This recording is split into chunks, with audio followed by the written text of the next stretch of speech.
Welcome back.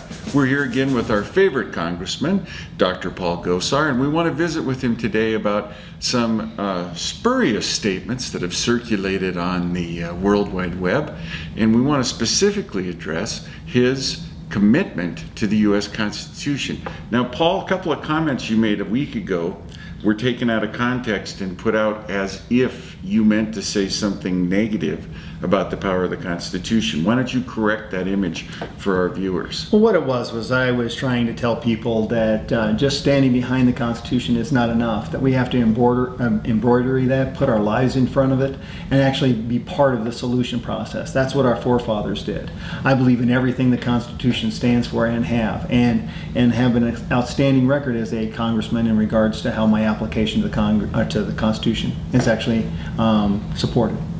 And if folks, you're not in the room here, but if you were, you could see that what Paul does, and I always quiz him on this, is he's carrying not one but two constitutions, and they're well worn from being opened and used, which, by the way, that's how your Constitution, your copy of the Constitution should look, well worn and used. Mm-hmm. Now, in what I think is almost a slander, people have tried to indicate that you were saying the Constitution isn't enough. And I'd like you, for the sake of our viewers, to specifically clarify that you did not say that the Constitution is not enough. No, we have to live the Constitution. We have to be part of the Constitution and put our lives behind the Constitution. And what transpired when I said that, Terry, was that two members, for profit of themselves, retooled the video and cut it so that it actually mistakens my word, that I'm not for the Constitution. And that's what's sad, is that the enemy is within us, trying to break down very good conservative people that support the Constitution on the best of trying to make themselves look good. Let's use a couple examples from legislation you've sponsored and supported. Talk to, so our viewers can understand, what kind of issues have you supported to enforce the Constitution more broadly through legislation? Well, one of the things that the House did, Terry, this year was that any legislation you put forward had to have where in the Constitution it cites your ability to do so. And we've done that unbelievably. In fact, we were the first member of Congress that the Republican Study Committee, the most conservative group on the Hill, actually emulated for great conscience in how you look at jurisdiction for the Constitution to allow you to do what we did. That even goes to our catastrophic wildfire and the use of public lands that we worked with our cattlemen. It's been heralded as something that they haven't seen on the Hill for quite some time. Also looking at even the investment across the board of foreign treaties in regards to Israel. If you can't understand or promote peaceful existence for Israel, you get no money. Everything that we've done, we have gone overboard to make sure of that. Even to the point in some cases where some amendments that were way past due, we question the authority of the Constitution in its being even promoted, and therefore have been held out unscrupulously. And with your enforcement, with your support of the Constitution, with your enforcement of the constitutional power to only those activities that are granted to Congress, what do you see as people who have abused? What's the most egregious abuse of constitutional authority by a member of Congress? Have you seen anything that just made your eyes pop? Absolutely, and it comes back to the defamation of the 10th Amendment. You know, there are so many things that were given to states and to individuals, not purview to the federal government, and we continually violate that. And that's one of the areas that we need to start breaking down this big mess that we call Washington, is start breaking down some of the sovereignty issues that go back to the states, whether it be healthcare, whether it be education. We've got to redisseminate that. And we constantly have those fighting, saying that that's a federal jurisdiction, and it's not. Yesterday I was in my dentist's office, and he had a young patient who was complaining about Obamacare, and the kid said, "I thought it was free." And my dentist said, "No.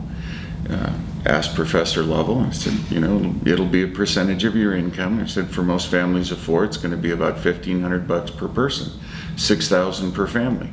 And he says, "Well, I didn't know anyone was going to tax me." I said, "Well, if you would have read the bill, you'd know there's 16,000 new IRS agents funded. Why would they fund 16,000 new IRS agents if it wasn't a tax?" And he said, "Why don't people tell me to read the Constitution?" And he would, you know, this 18-year-old kid, he'd been through K through 12. Yep. And he maintained that no one in his public school education had ever told him to read the Constitution.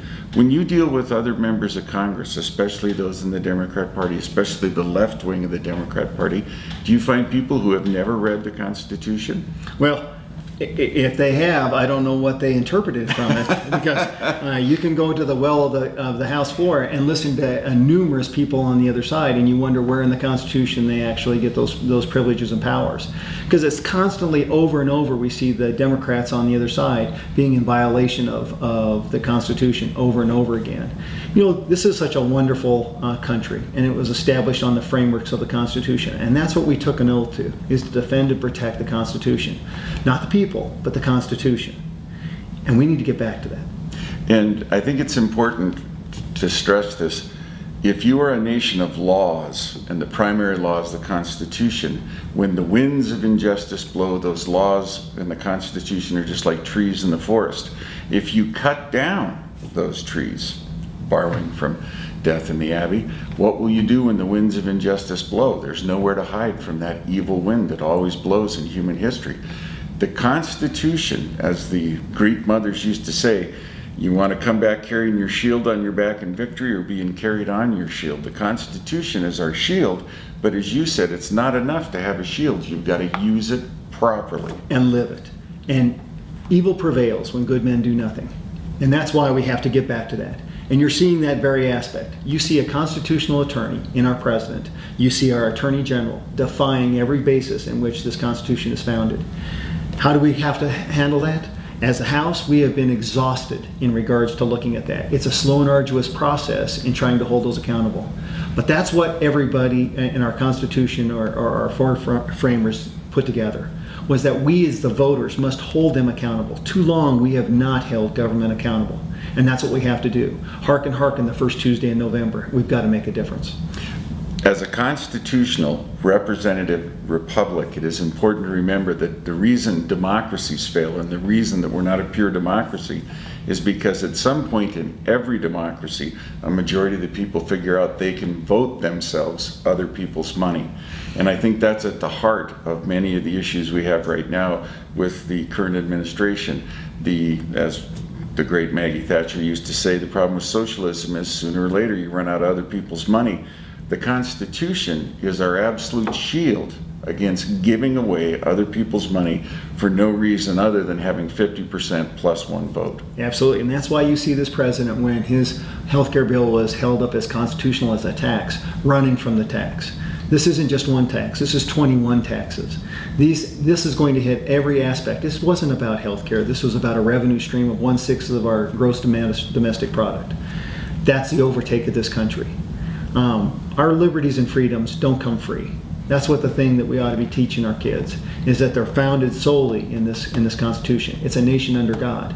And boy, we sure lost our way.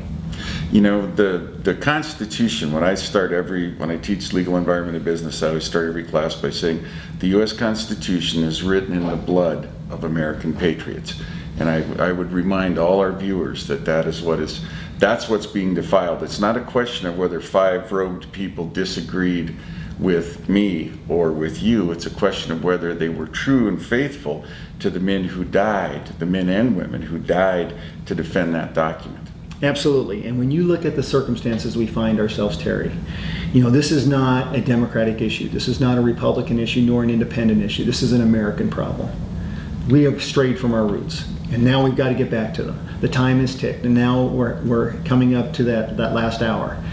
Our patriots, if you go back to Ben Franklin, what he said is, when he was asked by a lady, what kind of government have you given us? We've given you a republic, if you can keep it. Absolutely, and it's up to every American citizen to support the folks like Dr. Gosar who support the Constitution.